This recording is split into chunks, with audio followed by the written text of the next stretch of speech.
नीचे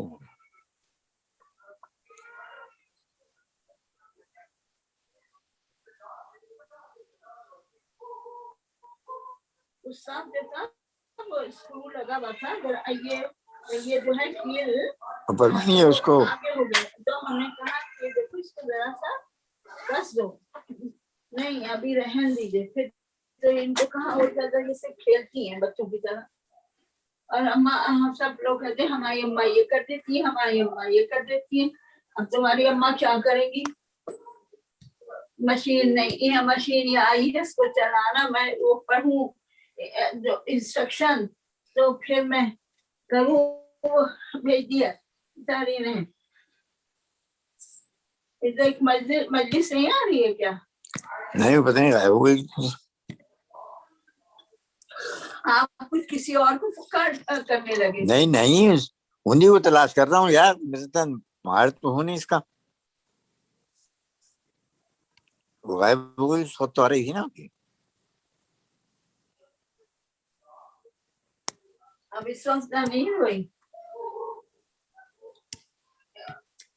हो सकता है कोई पुरानी आने लगी है। खैर मौलाना है हमारे, जो पे सुन लेंगे। पता नहीं, मेरा तो दिल ही बहुत घबराता है, मैं जाऊं तो करूं जल्दी से नमाज पढ़।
عن إمام الإنس والجان. الحمد لله الذي لا يبلغ مدحته القائلون ولا يحصي نعماءه العادون ولا يؤدي حقه المجتهدون، الذي لا يدركه بعد الحمم ولا يناله غوص الفطن. ثم الصلاة والسلام على أشرف الأنبياء والمرسلين، حبيب قلوبنا وطبيب نفوسنا والشفيع ذنوبنا، سيدنا ومولانا أبي القاسم محمد. اللهم صل على محمد وآل محمد وعجل فرجهم. وأهل بيته الطيبين الطاهرين المعصومين المظلومين، لا سيما بقية الله في الأرضين، صاحب العصر والزمان خليفة الرحمن إمام الإنس والجان، ولعن الله أعداهم أجمعين إلى يوم الدين. أما بعد، فقد قال الله وقوله الحق: بسم الله الرحمن الرحيم. إن الذين قالوا ربنا الله ثم استقاموا تتنزل عليهم الملائكة ألا تخافوا ولا تحزنوا وأبشروا بالجنة التي كنتم توعدون. صدق الله العلي العظيم. اللهم صل على محمد وآل محمد وعجل فرجهم. We thank Allah subhanahu wa ta'ala for the tawfiq now during these days of Arbaeen to gather to once again commemorate the sacrifice of Imam Hussein's life with his family and his companions, the women, the children. The days of Arbaeen are upon us. The night of Arbaeen now is here, Shabi Arbaeen. And we ask Allah to accept our grief, of course, and to give us no grief except for that of Ali Muhammad. It's always an honor for me to address the Zainabiyya community out there in Detroit. It would have been nice for me, of course, to be there in person. We're close, I think, in terms of this pandemic being somewhat normalized, but still we live in somewhat of a pseudo-virtual world. I'm with you for the next 2 nights, inshallah, and I wanted to, in these mini 2-part series, look at the concept of resistance and resiliency in Islam. And let me set up for you a little bit of what I want to talk about, inshallah, and then get to the actual content. When you speak to your children about Karbala, and again, depending on how old your kids are, or depending on how much they know or how much they can take, it is important that we talk about the mission of Karbala to our children through a variety of dimensions. One of them, of course, is the emotional aspect, right? And again, I oftentimes, I mention this to a lot of parents, don't feel the need to tell them every single detail of every single masa'ib of every shaheed. And sometimes I see parents tell their young kids about the gory details of Ali Akbar, or how a 6-month-old child now was killed on the plains of Karbala. These things can have a detrimental effect on the child. They can have, some trauma there as well. So, you have to read your child. If your child is somebody who's easily now gets stressed out, anxious, they don't like to kind of, talk about these things or watch them, let's say, for example, then don't mention, don't feel the need now to force your child to deal with it. They have their whole life to know the masa'ib and to cry. Maybe in the beginning, to draw them towards Karbala, we look at these various qualities that are found on the plains of Karbala on the day of Ashura that really they can apply in their life right away: loyalty and courage and strength. And one of them is the idea of resistance. Now, if your child is old enough, they might have asked you already that, wait a second now, we make it sound like Imam Hussain won the war on the day of Ashura.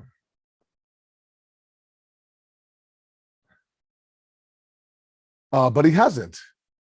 On paper, he was killed. On paper, his companions and his army was defeated. Meaning Umar bin Sa'ad, Hurmala, Shimr bin Dhul Joshan, all of these individuals came out of Karbala alive. Abu Fazl Abbas, Ali Akbar, Imam Hussain himself, alayhi salam, did not come out of Karbala alive. And yet we make it sound like we are remembering and commemorating the victory of Imam Hussain. This has to be addressed with our kids. There are some kids that are very, very confused. And they go even so far to stop and think for a second, wait a second now, if Imam Hussain was on the right path, and no doubt he was, then why did he lose this battle or this war? And it points to a little bit of a deeper discussion on the definition of what victory is.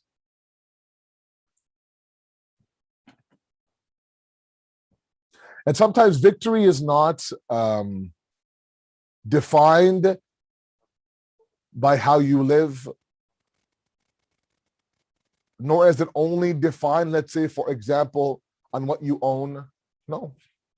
Victory sometimes is defined by what path you've taken. Victory sometimes is defined by how resistance now has paved your path.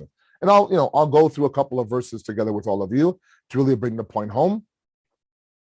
But the idea here is that victory has to be defined sometimes by not the way you live, but rather on what path was your life taken. Sometimes we see these smaller resistance groups in the world today take on these giants of armies, internationally funded organizations. And for 11 days, 12 days, 13 days, there's bombardments from the sky, on the ground, all sorts of bombs being, missiles being launched into a certain strip or a certain city. And after 11, 12 days, when a ceasefire is called, it's the individuals that have lost their schools, have lost their homes, their street, their neighborhood is nothing but rubble. They're the ones that you see now celebrating in the streets. And the international media now will sit there and tell you the ones that were aggressive and on the offensive in launching the missiles were the ones who actually were defeated in this war. I'm thinking to myself, wait a second now, this guy, these people who are celebrating in the streets, just behind them, their building is nothing but rubble. And somebody will come and tell me that their victory is not marked by the buildings behind them. Their victory is marked by the fact that they never left their path. They were resilient on their path. They took the hit, they took the missiles, but they never left their path. They never sold out their beliefs. They never sat there and watered down what they believed in. They never took a left. They kept going straight on the path. And that in turn was their victory. So resistance becomes their victory. Victory is their resistance. Resistance is their victory. Imam Hussain left behind a process for us. And he exported that process through Bibi Zainab bin Imam Sajjad in Kufa and Sham. And now in these days of Arbaeen, now of course this qafla, this caravan is coming back towards Karbala now that they have been released. But Imam Hussain left behind the process that, look, if you need to sacrifice whatever you need to sacrifice what is near and dear to you, so be it, but don't pay allegiance to a path or a person that goes against your values. And that resistance becomes your victory. So yes, Imam Hussein's head is on the spear, but that head is reciting the words of Allah subhanahu wa ta'ala. And that recitation is victory, not the fact that his head has been severed from his body. Why? Because as much as they threw everything at Hussein, deny him food, deny him water, attack his women, thousands on one side, one on the other. They threw everything at him, but they could never get him to swear allegiance to Yazid. And he took that resistance He took that denial of bay'ah and allegiance all the way until his last very breath. And that in turn becomes his victory. If we want to succeed Islamically in this world today, oh man, there's a lot of resistance that's required, a lot of resiliency from our youth now. You guys are being bombarded by thousands of enemies. That's why I oftentimes say that we have to look at Karbala through a different lens sometimes. When the first 10 days subside, that moment from the day of Ashura until about Arbaeen, those 40 days now, we have to stop and ask ourselves, okay, how can I apply Karbala into my life? Imam Hussain on the day of Ashura, okay? There was thousands on one side, guys, thousands on one side. 30,000, the reports say. Let's say, for example, there's 5,000, 10,000, 30, 40. Regardless, 1,000 is more than enough against one individual. And yet, during the entire Maqtal, during the entire time that Imam Hussain fought by himself now, Abbas is gone, Ali Akbar is gone, Qasim and Muhammad are gone. When he fought by himself, he controlled the narrative of that battle. He controlled it. When he wanted to pause the battle, they paused. When he continued, they continued. When he went back to the khayma, they stopped. When he roared back into the battlefield, they began their battle. One man against thousands, and yet he was completely in control. That to me is incredible. And that's great historically, but let's bring it home now. Okay? Let's bring it home, the idea that Imam Hussain, the idea that we also have an Imam Hussain inside of us. And there's thousands of shayateen inside of us, outside of us, that are looking to block that Hussain to get where he wants to get to. So many of my young guys out there want to be better believers. Sometimes the difficulty of society blocks that reality. And so the question is that while we watch one Hussain in history control the narrative of a battle against thousands, am I able to now internally within my own Karbala be that one Hussain that controls a narrative against thousands of shayateen inside of me? The shaitan of desire, the shaitan of fame and fortune, the shaitan of selling your soul out for extra subscribers, the shaitan of money, the shaitan of greed, of envy, of jealousy, of all sorts of different shayateen we have. Are we able now to control a narrative? Or we look at Abul Fazl Abbas. I always say this. What he was asked to do on the day of Ashura and what he could have done on the day of Ashura. Understand the difference now. What Abul Fazl Abbas was asked to do and what he was capable of doing are two separate things. A giant of a man, chosen for the day of Ashura, already coming from a tribe of warriors, raised by the commander of the faithful. This man could fight. This man was feared by every enemy. He was capable of rewriting history on the plains of Karbala on that fateful day of Ashura. And yet he was told time and time again by his Imam, by his leader, that Abbas, we're not here for that. We're not here for that.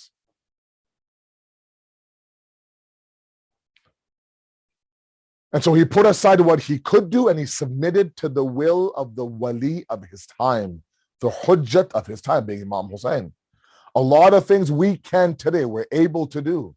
We have the free will not to go and destroy our faith.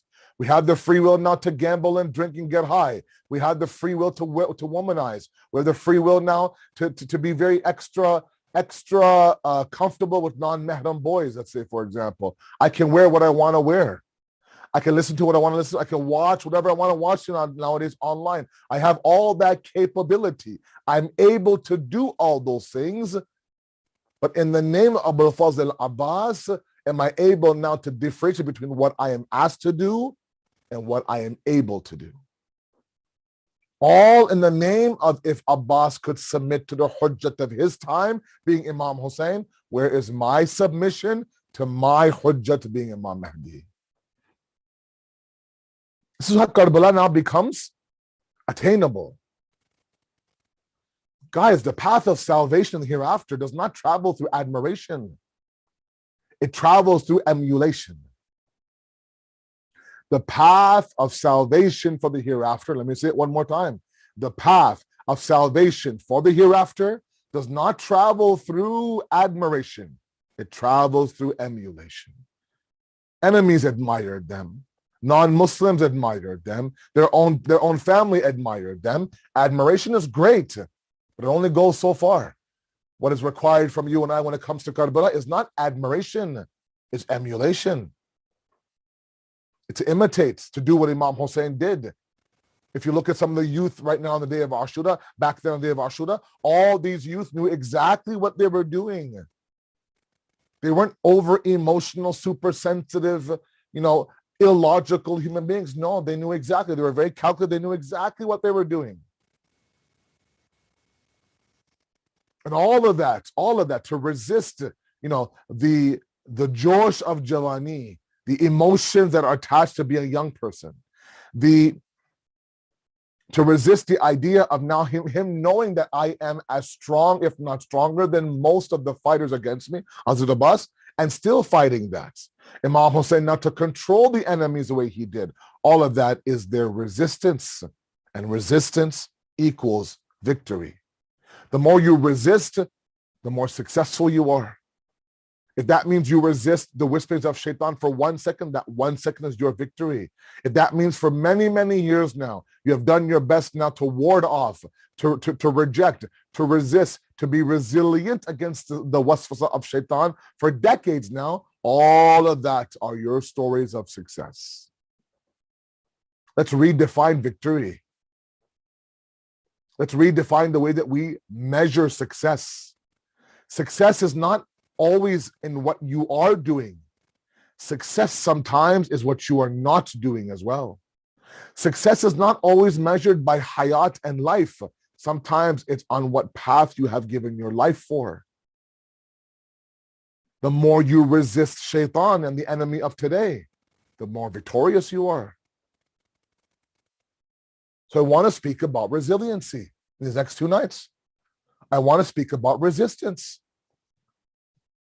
And the verse that I chose from Surah Fussilat is a beautiful verse. Allah says, look, for those, إِنَّ الَّذِينَ قَالُوا رَبُّنَا اللَّهَ, for those who say that our Lord is Allah, they say, La ilaha illallah. They say Allah is one. They believed in the greatness of Allah. ثُمَّ اسْتَقَامُوا, and they do what's called maqavimat in Farsi. They resist.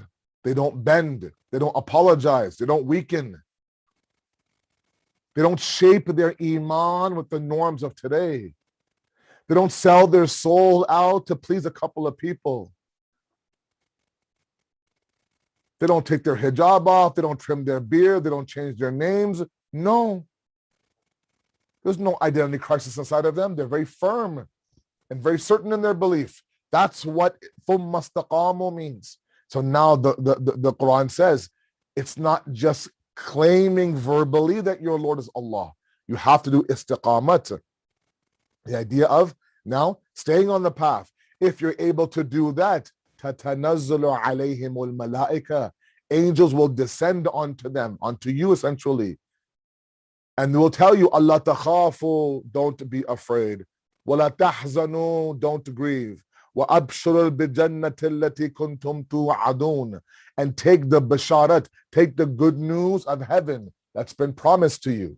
There are some people that as the more difficult the world gets around them, the more calm they are, the more in control they are, the more at ease they are, the more serene they are. Look at Imam Hussain. It seemed as if every single hurdle that came his way, the tougher the hurdle was, the more serene he became. His 6-month-old Ali Asghar in his arms walking towards Rabab, about to tell her that your son is no more. And that's the time that on his lips he says, رَضًا بِقَضَاهِ وَتَسْلِيمًا لِأَمْرِهِ. I am completely radi with whatever you have destined for me, وَتَسْلِيمًا لِأَمْرِهِ, and I submit to your amr and your command. I mean, some can argue, many have, the pinnacle of Hussein's grief on the day of Ashura was his 6-month-old. It's hard. As the boss makes sense, he's in his 30s. Ali Akbar makes sense, he's in his 20s. Maybe even Qasim in 13, 14 might make sense to lose him in a battle. But a 6-month-old? That's unheard of. Even during the pre-Islamic Arabic Jahiliyyah standards, unheard of. It's not what you did. There were unwritten rules that were broken left, right, and center on the day of Ashura. But time and time again, Hussein now resisted and was resilient. And we need to find that resiliency inside of us. Especially at a time where, oh, my young guys are being attacked by every corner. Now, let's examine one moment again from Imam Ali's life, alayhi salatu wassalam. Salawat ala Muhammad wa ala Muhammad, please. Allahumma salli ala Muhammadin wa ali Muhammad wa ajil farajahum. Let me just kind of paint the picture a little bit before I get to the actual moment. You examine Imam Ali's life of 63 years.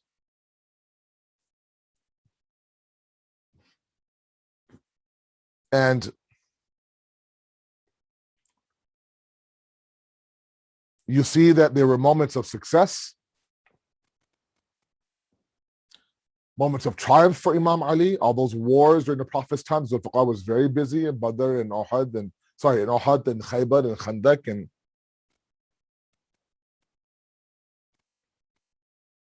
he was known as Kullu Iman, the Nafs of Rasul. He was known all sorts of great titles from the Quran itself, from the lips of the Holy Prophet himself. But there are also challenges. And there were difficulties. And there are moments that perhaps people like you and I could not bear or survive.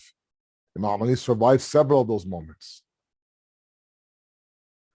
The disrespect done to the body of the Holy Prophet for 3 days now, people are coming to pay their condolences, while another group are shipping off trying to figure out the government in Saqifa. The way, of course, his wife Sayyidah Fatima was treated. When he finally got his Khilafat al-Zahiri, when finally after the daughter of the 3 caliphs, the 3 khulafa, the ummah came at the door of Imam Ali that we now want you to lead.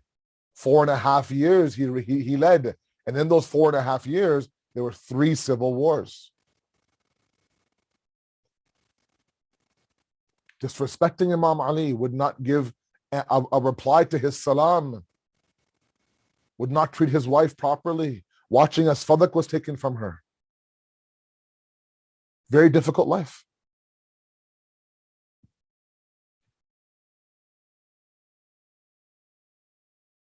And yet the moment that on that fateful morning of the 19th of the month of Ramadan in the Masjid of Kufa, when Ibn Muljim struck him with that poisonous sword during Salat al-Fajr, again, you find these very, very strange statements that come from the Ahlul Bayt.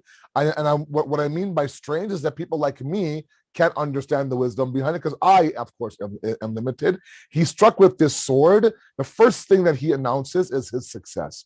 Fustu Rabbil Kaaba, I swear by the Lord of the Kaaba, this Ali, meaning me, I am kamiyab, you say in Urdu, I'm successful. Again, there's moments of triumph. And the pinnacle of his triumph was Ghadir. All those moments where, he showed his bravery. When everyone else was running from the wars, he was entering those wars.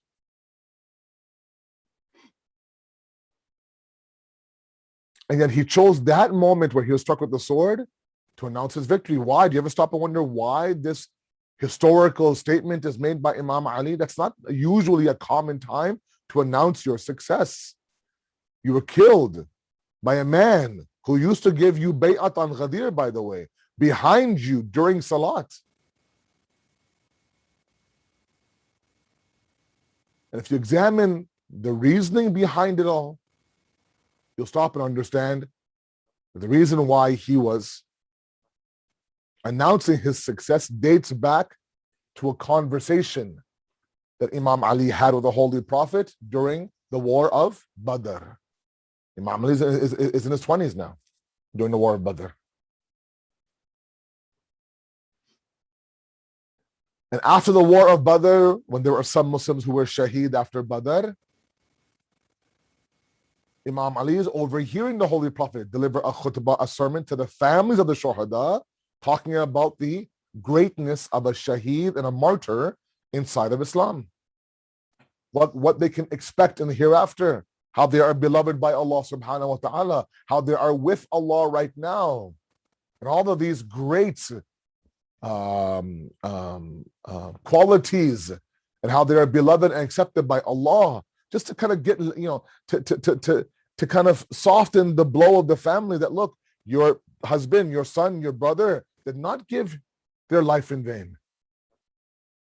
They've earned a special status in the eyes of God right now. Yes, they're not with us, but they are right now very comfortable in the hereafter. Imam Ali is hearing all of this. After the khutbah is done, the Prophet could see that he is a little bit down.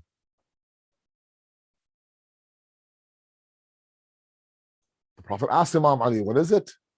He said that why was I deprived of shahadats, of martyrdom on this day? All these great calls you speak about a shaheed, why did Allah not see me fit to make me shaheed in the war of Badr? And that's when the Prophet says, Ali, you too will taste shahadats. Your white beard will be dripping, drowning in your own blood. And the question of Imam Ali's at that moment is very important to understanding why he announced his success. He says, Ya Rasulullah, when my beard is dripping in my own blood, will I be on the path of certainty or not? He says, yes, you will. I have nothing to worry about. This dunya, this world, this is now where I really want you to focus with me. This world threw everything at Imam Ali, everything at him to lure him off the path, enticed him, tried to anger him, tried to poke him, get him to react now, destroyed the deen into pieces after Saqifah. Abu Sufyan saying, Ali, this is not their khilafat, this is yours. You say the word, I'll get their khilafat back for you.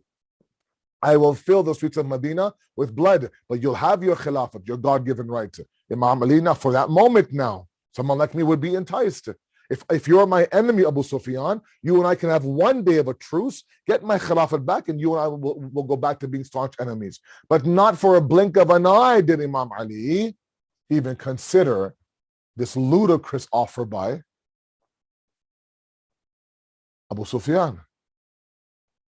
So now when he's struck with the sword, he realizes now that the exit from this world is imminent, and this world threw everything at it, but I never left the path of Islam.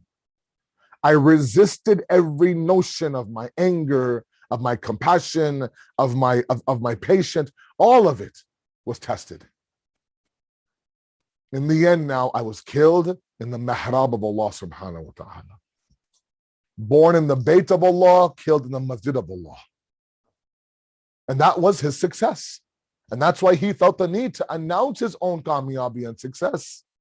Was because now I'm killed on the very path that I was asked to be very patient with. And on. And so my brothers and my sisters, resistance is victory. To my young guys out there, when you are faced with a moment to sin, all the triggers are there in front of you. Understand that those small moments where you walk away from sin is a victory for you. It's okay to stop, whisper to yourself, Alhamdulillah, and move on. Thank Allah for that tawfiq. Small victories are very, very important. But we can't leave the path, even if that path causes us to stumble sometimes, causes us to fall sometimes. We don't leave the path. Look, I'll give you a sports example. I know that Zainabia now has some sports guys in it, so let me give you a sports example, okay? If you're not a sports person, please, don't mind me. Because I'm a sports guy, the example I have. Sometimes, after a playoff game, any league, let's say, for example, in the NBA, it's a best of 7 playoff series. After game 3, let's say, for example, they interview the losing coach. Now he's down 2-1 in the whole series. And all you hear from that coach is positive. And you would think for a second that he thinks that they won the game. He talked about the idea that we played very well tonight. We stuck to our game plan. We didn't lose discipline. Yeah, a couple of bounces here and there didn't go our way, but that's luck. That's how it is sometimes, right? We got a couple of bad calls from the refs, for example. A couple of guys tweaked their ankles, for example. But the fact that we stayed on game plan, we were there for each other, next man up, right? We had a couple of big breakout games from a couple of our rookies. All those are victories. The scoreboard might show that we lost by 5 points, but for me, it was a victory. What does that mean? While I lost that one game, I didn't leave my path. I didn't sacrifice my game plan. Didn't sacrifice what I had been training years and years and years for. I didn't do all that.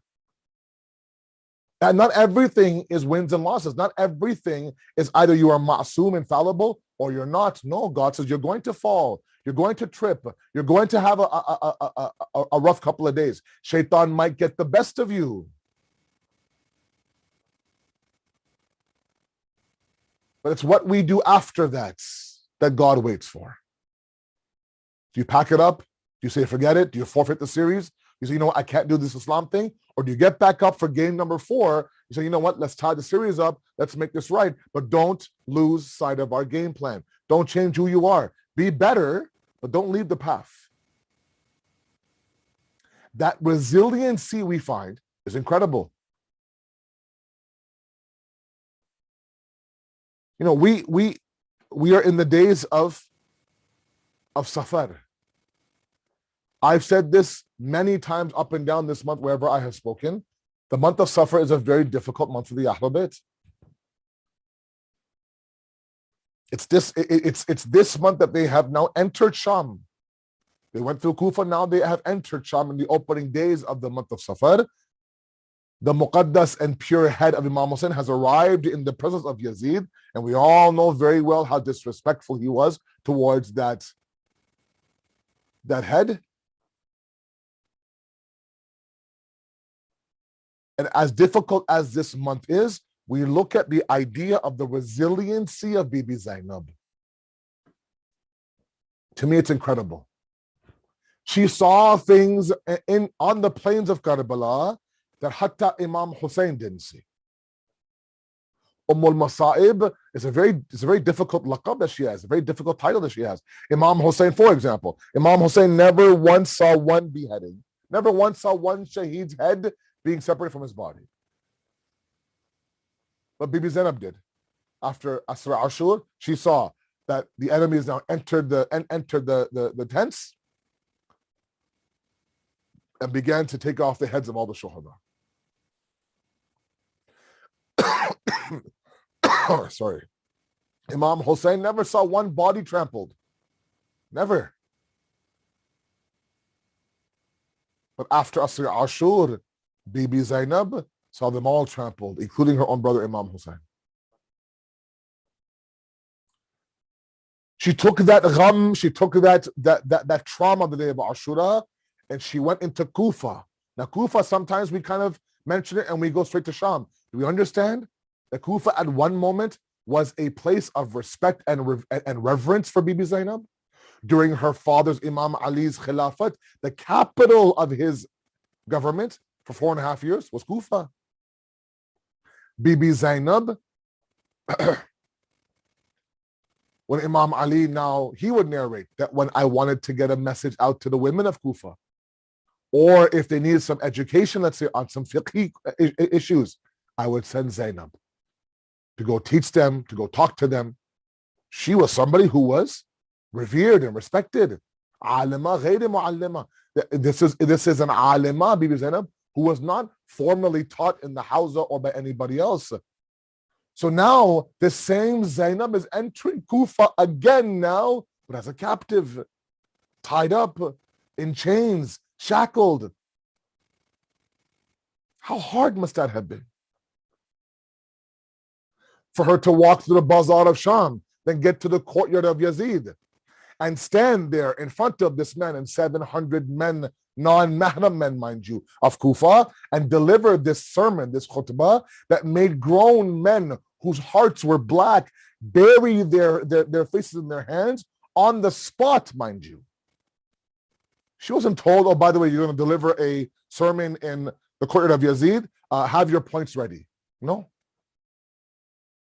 For one lecture of mine that I deliver, I take hours of research, a preparation time. If somebody asks me on the fly, oh, can you recite, a quick majlis, let's say, for an hour or so, that'd be very difficult, almost impossible. I don't like when that happens. I need prep time to go through my notes, blah, blah, blah. But here, Bibi Zainab is, and by the way, they're asking me, and I'm prepping when there is, there's no ropes around my arms. There's no trauma of the day of Ashura. There's nobody whipping me. There's no desert heat, no lack of food and water, nothing. No screaming children, a sick imam. All of those things now around Bibi Zainab. Went through that very hellacious 2-kilometer walk through the bazaar of Sham. Thrown garbage at. Hurled all sorts of insults at. Enters now in the presence of the man who's responsible for doing what he did to her brother on the day of Ashura. Anybody else would have broken at that moment. Instead, now in that state of grief, in that arena of men, she delivers a monumental historical khutbah that is studied today like verses of the Quran are studied today. What was that one thing about her? It was resiliency. It was her resistance. She never lost sight of her goal. She never, ever lost sight of the oath and promise she made to Imam Hussain the day of Ashura. I will take this flag, I'll move it forward. That resiliency we need today in our youth. We can't succumb to the pressures of today. We can't just kind of live and say, oh, I can't do that, so I'm done. No, man, have some respect for yourself. Stand up and challenge yourself. Take the deen as a challenge of today.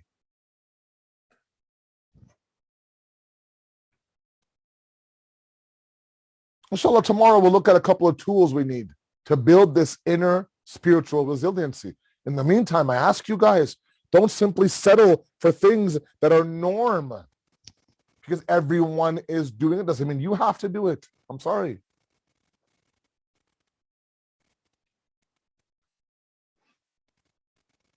Because this now message of the deen has come at a very, very high price. It really has.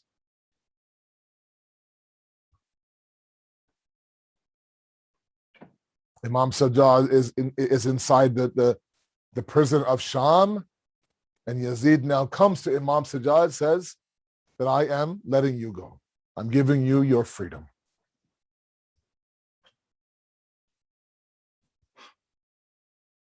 What is it that you need from me to make this exit from this courtyard to be simple? The first thing Imam Sajjad asks for is, Yazid, let us cry for our loved ones. Can you imagine this pent-up grief, this trauma he has as a lone male survivor? He might even have survivor's guilt, I don't know. But now he's there, and he hasn't been able to grieve for his brothers properly, his father properly, his nephews properly, nobody. His cousins properly. So for days now, they set up a room where all the women are there, Imam Sajjad is there, their heads are brought in, and they begin to cry for their loved ones. Cry for their loved ones. Because before, whenever they used to cry, the moment they would let out, when Sakina would cry for her Baba Hussain, she'd be whipped. When Zainab would cry for Abul Fazl Abbas, she'd be whipped. When Imam Sajjad would cry for his father, he'd be whipped. But now, at this moment now, they can cry and cry openly. So some say for 7-8 days now, they laid out the Farsh Azah, and they had the first majlis inside of courtyard of Sham, crying one by one, one by one. Now Yazid says, you are free to go. I have my men now that will take you wherever you want to go. And as they now leave the outskirts of Sham, there comes a moment now where there's a fork in the road. One side goes towards Medina, one side goes back towards Karbala. The man now who is in charge of the Qafala asks Imam Sajjad, which way do you want to go? Imam Sajjad turns to Zainab, says, Pupi Amma, one route goes to Medina, the other route goes back to Karbala. Which way do you want to go? And she says, hey Sajjad, take us back to Karbala. I want to cry for my Hussain. I want to see my Abul Fazl Abbas. When the Qafla was finally ready to leave, all the women, all the children were there. Everybody was there. Everybody was accounted for. But there was one woman who was missing. One woman who couldn't be found. One woman who was not there at the Qafla when they was leaving. And Zainab says, I don't see Rabab. Where is Rabab? Rabab is sitting there in the Zindan of Sham. Hey, Sakina, you would ask me about these birds. Where are they going, Mama? They're going back home. When will we go back to Medina, Mama? Now Rabab says to this fresh grave of Sakina, hey, my daughter, oh, my baby, we are going back to Karbala. We're going back to Medina. Rise up from your sleep. Let's go back home together.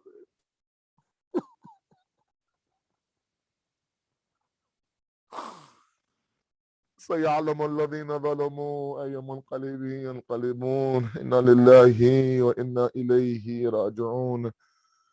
We ask you, Allah subhanahu wa ta'ala, to accept this qaleel or ibadat, inshallah. We ask you, Allah subhanahu wa ta'ala, to give us that resiliency and resistance now, inshallah, to uphold our faith in these trying times. We ask you, Allah, accept our tears, forgive our sins, and make us worthy of the Imam when he comes. Matim Hussain, Ya Hussain, Ya Hussain.